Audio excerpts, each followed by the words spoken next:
Bienvenidos a este video en el cual vamos a hablar acerca de la definición formal de límite.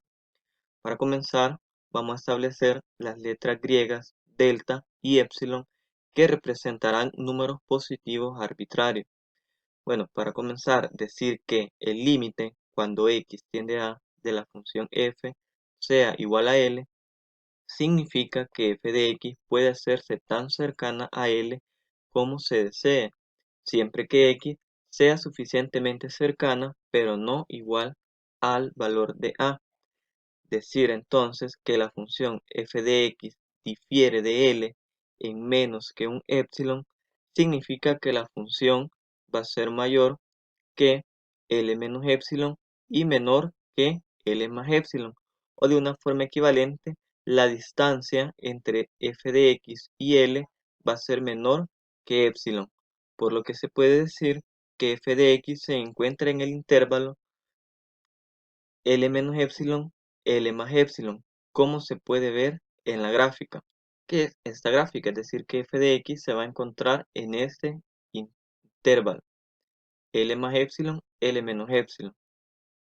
Por otro lado, decir que x está suficientemente cerca, pero diferente de a, es decir que para algún delta, x pertenece al intervalo abierto a menos delta, a más delta, con a eliminado de este. La mejor manera de escribirlo es que la distancia entre x y a es mayor que 0, pero es menor que delta. Observemos que la distancia entre x y a es menor que delta. Describiría el intervalo a menos delta menor que x y x menor que a más delta, mientras que la distancia de x a a mayor que 0 requiere que se excluya cuando x toma el valor de a. El intervalo que estamos describiendo se muestra en la siguiente gráfica. Es lo que tenemos acá, el intervalo a menos delta, a más delta. Eso quiere decir que x se encuentra en un entorno cercano al valor de a. Estas ideas nos llevan a la definición formal del límite. Decir que el límite cuando x tiende a de f de x sea igual a L significa que para cada epsilon mayor que 0, no importa que tan pequeño sea, existe una correspondiente delta mayor que 0, tal que la distancia entre f de x y el límite L será menor que un epsilon. Esto siempre que la distancia entre x menos a sea mayor que 0 y menor que un delta. Esto es que la distancia entre x y a es mayor que 0, menor que un delta, implica que la distancia entre f de x y el límite L es menor que un epsilon. La notación de límite es la que comúnmente encontramos en los libros de texto, que es esta que aparece acá, que la podemos leer como: para todo epsilon mayor que 0 existe un delta mayor que 0 para todo x en el dominio de la función, tal que la distancia entre x menos a es mayor que 0 y menor que un delta. Esto implica que la distancia entre f de x y el límite L es menor que un epsilon. Podemos ver que para el valor de delta va a depender en general de epsilon. Por ejemplo, es razonable pensar que cuanto más pequeño sea el valor de epsilon, menor habrá de ser el valor de delta. Bueno, gráficamente tenemos eso acá, que para cada epsilon mayor que 0, existe un delta mayor que 0, lo que observamos en la parte inferior, tal que la distancia entre x y a es mayor que 0 y menor que un delta. Es decir, que se encuentra en este intervalo abierto.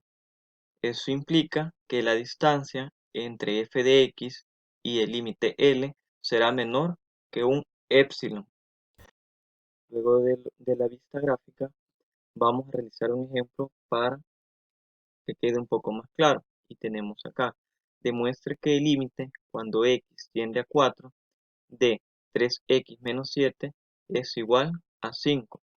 Bueno, lo primero que vamos a hacer es sea un epsilon mayor que 0, ¿sí? Se debe encontrar un delta mayor que 0 que satisfaga lo siguiente, que la distancia entre x y 4 sea mayor que 0 y a la vez sea menor que el delta. Eso implicará que la distancia entre la función, en este caso 3x menos 7, y su límite, que es 5, será menor que un épsilon.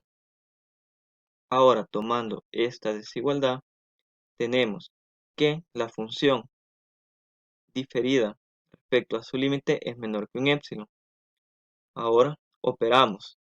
3x menos 7 menos 5 nos da 3x menos 12. Eso sigue siendo menor que un épsilon. Ahora vemos que tiene factor común 3. Entonces podemos reescribirlo como 3 factor de x menos 4. Sigue siendo menor que un épsilon. Ahora por propiedad de valor absoluto, el 3 puede salir. Entonces tenemos 3 por x menos 4 menor que un épsilon. Ahora el 3 lo podemos pasar a dividir y vamos a tener que x menos 4, o lo que es equivalente a x menos a, según lo visto anteriormente, debe ser menor que épsilon sobre 3. Ahora ya tenemos cómo se debe elegir el delta. Esto es que delta debe ser épsilon sobre 3. Es claro que cualquier delta más pequeño funcionaría.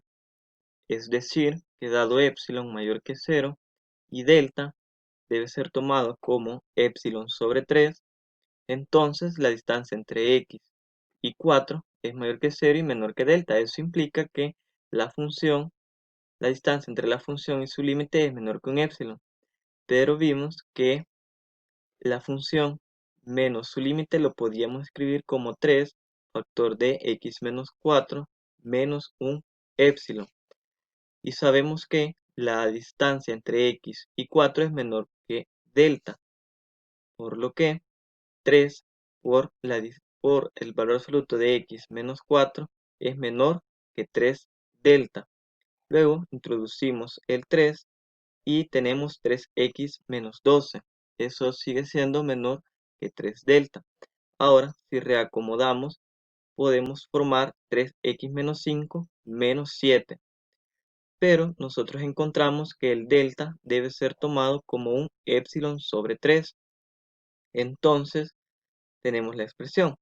La 3x menos 7 menos 5 es menor que 3 veces el delta y sustituimos el delta por el épsilon sobre 3.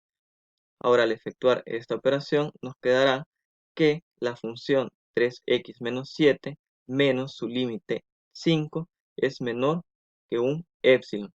En otras palabras, se puede hacer que 3x menos 7 esté a una distancia menor que un épsilon de 5 siempre que x se encuentre a una distancia de épsilon sobre 3 de 4. Gráficamente podemos ver que la distancia entre la función 3x menos 7 y su límite 5 será menor que un épsilon siempre que la distancia entre x y 4 sea menor que épsilon sobre 3.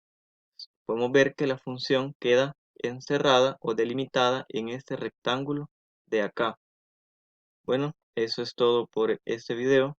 En un próximo estaremos subiendo más ejemplos de límite. Gracias por vernos.